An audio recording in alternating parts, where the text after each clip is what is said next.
राधे राधे दोस्तों। आज हम आपको सुनाएंगे एक औरत की कहानी। अगर आप हमारे चैनल पर नए हैं तो प्लीज हमारे चैनल को सब्सक्राइब करें, वीडियो को लाइक करें और शेयर करें। सुबह सुबह कड़ाके की ठंड पड़ रही थी। चारों तरफ कोहरा ही कोहरा नजर आ रहा था। सुबह के 5:30 बज चुके थे। दूर दूर तक कोई नजर नहीं आ रहा था। घर परिवार के सदस्य अपनी अपनी रजाइयों में घुसे हुए थे। पर यह क्या, घर की बहू शांति घर के पीछे की तरफ बने हुए बाड़े की सफाई कर रही थी। इतनी तेज ठंड के अंदर कांपते हुए हाथों से शांति गाय का गोबर उठाती जा रही थी। साथ ही साथ मन ही मन कुढ़ती भी जा रही थी। हे भगवान, जल्दी जल्दी काम निपटा लूं, नहीं तो अम्मा जी मेरा जीना दुश्वार कर देगी। ऊपर से तबीयत भी ठीक नहीं है। मन ही मन शांति सोच रही थी। कितनी कोशिश कर रही थी पर हाथ पैर तेज चल ही नहीं रहे थे। 5:30 बज चुके थे। अगर 6:30 बजे तक यह काम निपटा कर वह नहा धोकर चौके में नहीं घुसी तो अम्मा जी अपना राग अलापना शुरू कर देंगी। 6:30 बजे तक तो बिस्तर में चाय चाहिए होती है उनको। पति माधव को भी तो उसी समय जागना होता है। उसके बाद वहीं बिस्तर पर बैठकर फरमान जारी करती रहेंगी सासू माँ। 7:30 बजे तक माधव का टिफिन भी तैयार करना होता है। आखिर नौकरी के लिए रोज शहर जो जाना पड़ता है। शादी को अभी 7 महीने ही बीते हैं। शादी से पहले कितना कुछ कहा था इन लोगों ने। बेटा शहर में नौकरी करता है, हमारे यहाँ तो नौकर है काम करने के लिए। गाय तक पाल रखी हैं, खूब दूध दही होता है। हम तो ताजी चीजें ही खाते हैं। आराम से रहो, खाओ पियो, मस्त रहो। शांति सोच रही थी शादी के बाद पति के साथ शहर में रहने को मिलेगा।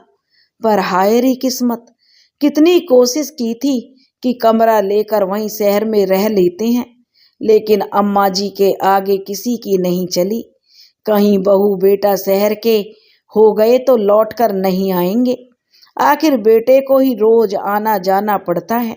माधव ने अपनी बड़ी बहन को कहा भी था कि वह अम्मा को समझाए ताकि वह शहर में शांति को लेकर रहने लगे। तो उसकी बहन ने तो माधव को ही लताड़ दिया। कहने लगी, अरे भैया, औरत के आते ही अपनी अम्मा को अपने से अलग करना चाहता है। शर्म नहीं आती तुझे? इकलौता बेटा है। आखिर अम्मा भी तो चाहती है कि बेटा बहू उसकी सेवा करें। पर आजकल के लोगों को तो अकेले आसमान में उड़ने का शौक है। इसके आगे माधव तो कुछ कह नहीं पाया था। पर शांति भी मन महसूस कर रह गई थी। इसमें भी अम्मा जी और उनकी बेटी मालती दोनों का फायदा था। यहाँ अम्मा जी को कोई काम नहीं करना पड़ता था, बस बैठे बैठे ऑर्डर देती रहती थी। वहाँ मालती के घर पर रोज फ्री का दूध दही पहुंच जाता था, तो उसे क्या परेशानी। ऊपर से 2-2 गाय और पाल रखी हैं। पहले तो नौकर लगा रखा था, पर जब से शांति के आई है तो उसने नौकर को भी हटा दिया। अब तो अम्मा जी भी पीछे बाड़े में आकर देखती भी नहीं है। अम्मा जी ने जितना शादी के पहले कहा था उन सब के ढोल के पोल तो अब पता चल रहे थे। जैसे तैसे काम निपटाकर नहा धोकर शांति रसोई घर में चाय बना रही थी कि अम्मा जी की आवाज आई, अरे ओ महारानी, सो गई क्या? आज चाय मिलेगी कि नहीं? शांति बोली, बस अम्मा जी ला रही हूँ। कहकर शांति ने चाय 2 कप में डाली और अम्मा जी को देने चली गई और कहने लगी, अम्मा जी आपकी चाय। अम्मा जी बोली, हमें तो लगा था आज हमें चाय नसीब ही नहीं होगी। कितनी देर लगा दी। जा अब जाकर माधव को भी चाय दे दे, और खबरदार उसके पास बात करने मत बैठना, नहीं तो समय ऐसे ही बर्बाद कर देगी। इधर मालती भी इंतजार कर रही होगी। अब शांति को पति के पास कब बैठना है कब नहीं, यह भी अम्मा जी ही डिसाइड करेंगी। मन ही मन कुढ़ती हुई शांति माधव को चाय देने चली गई और फटाफट काम करने लगी।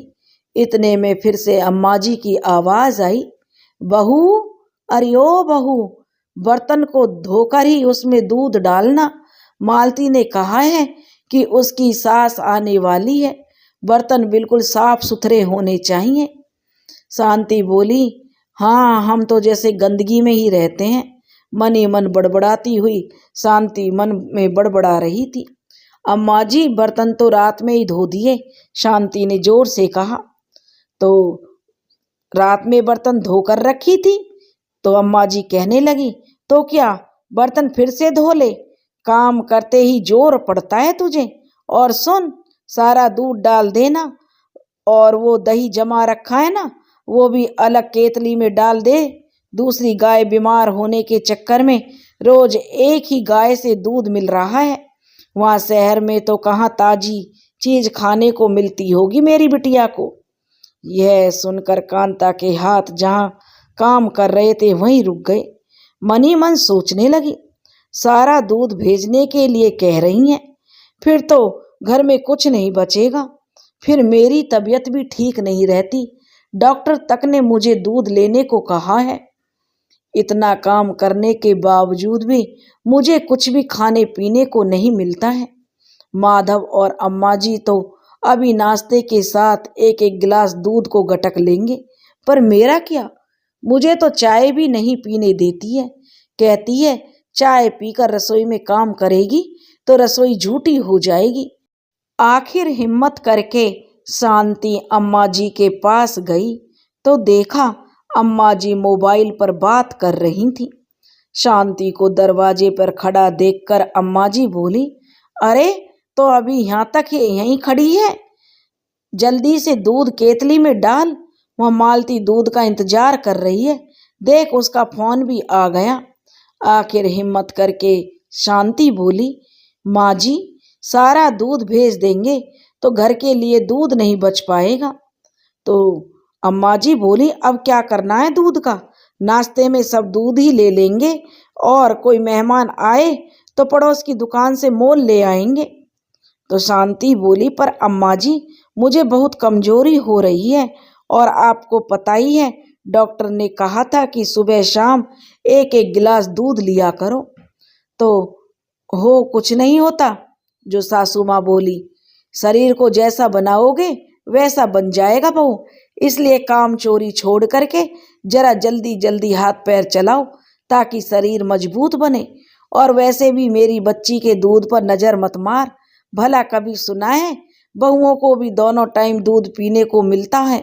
माँ जी ने अपना मोबाइल स्पीकर पर चालू कर दिया था। कहने लगी, अम्मा जी, ले सुन मालती, आजकल की बहुओं के नखरे। उधर से आवाज आई, अरे अम्मा, अपनी बहू से तो पूछ कि उसके मायके में दूध दही की नदियां बहती थी क्या?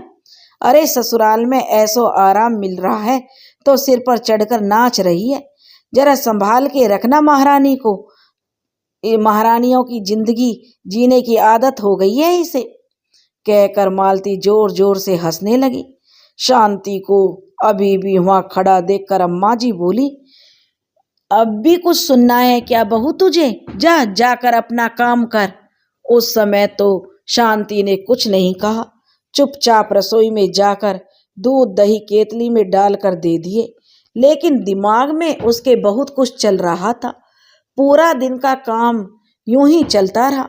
शाम को अम्मा जी अपनी अड़ोस पड़ोस की महिला मंडली के साथ बैठी पंचायती कर रही थी कि उसी समय मालती का फोन आ गया और कहने लगी, यह क्या अम्मा, तुमने गाय मेरे घर क्यों भेज दी?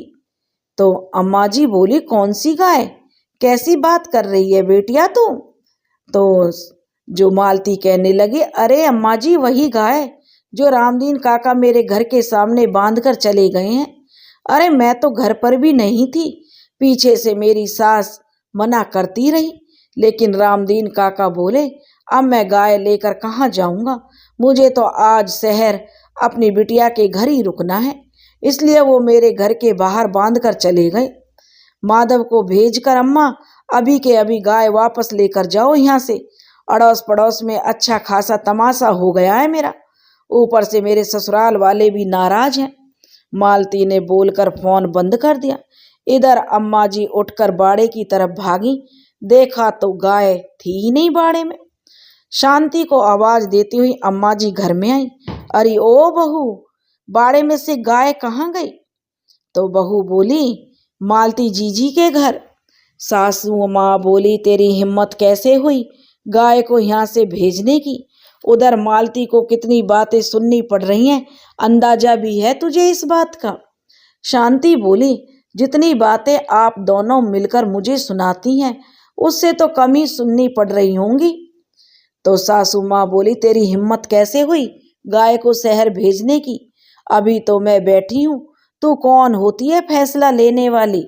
शांति बोली, वो क्या है ना अम्मा जी, दूध दही खाए ननंद रानी और गोबर उठाए बहू रानी। यह बात कुछ जच नहीं रही थी।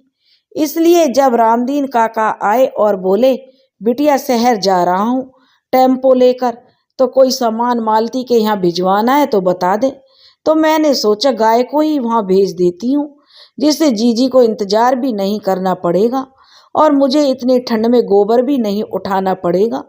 और वैसे भी अब हमसे ना होगा अम्मा जी यह सब। बड़बड़ाती हुई अम्मा माधव को फोन करके गाय को शहर से लाने का बंदोबस्त करने लगी। आखिरकार माधव गाय को रात में टेम्पो से शहर लेकर आया। गाय को बाड़े में बांधने के बाद ही अम्मा ने अपने पुराने नौकर को फोन करके दूसरे दिन से काम पर आने के लिए कहा। इधर मालती की सास ने भी मालती को खूब डांट लगाई, लेकिन इस पूरे वाकये में एक फायदा तो यह हुआ, अब अम्मा जी को यह समझ आ गया कि बहू अब चुप नहीं रहने वाली, इसलिए अब वो खाने पीने पर भी टोक नहीं करती थी और बेवजह की तानाकसी भी अब नहीं करती थी, क्योंकि अब सासू माँ समझ गई थी अगर शांति को कुछ और कहा तो कहीं ऐसा ना हो कि वह सासू माँ की भी सेवा करनी बंद कर दे। जो सासू माँ खाट पर बैठी हुई पूज रही है, ऑर्डर देती रहती है और शांति उसके हर काम को जी अम्मा जी, जी अम्मा जी कहकर पूरे करती है। कहीं ऐसा ना हो कि बेटी के चक्कर में अपना भी बेड़ा गर्क कर ले। सासू माँ को यह बहुत अच्छे से समझ आ गया। अब जो शांति अपने तरीके से दूध घी और दही का इस्तेमाल करने लगी, क्योंकि अब उसे भी कमजोरी थी, डॉक्टर ने बताया था, इसलिए अब वह दोनों टाइम दूध दही खाने लगी, जिससे मालती के शरीर में भी ताकत आने लगी और वह गौ माता की अच्छे से सेवा करती और काम करती हुई थकती भी नहीं थी और अपनी सासू माँ की भी अच्छे से सेवा करती थी। अब जो शांति का पति था माधव, वह भी खुश था, क्योंकि उसकी अपनी माँ के आगे बोलती बंद रहती थी। वह अपनी माँ के आगे ज़्यादा बोलता नहीं था, इसलिए उसकी बहू ने अम्मा जी को अच्छा पाठ पढ़ाया। दोस्तों, अगर आपको हमारी कहानी पसंद आई हो तो प्लीज़ हमारे चैनल को सब्सक्राइब करें, वीडियो को लाइक करें और शेयर करें। राधे राधे।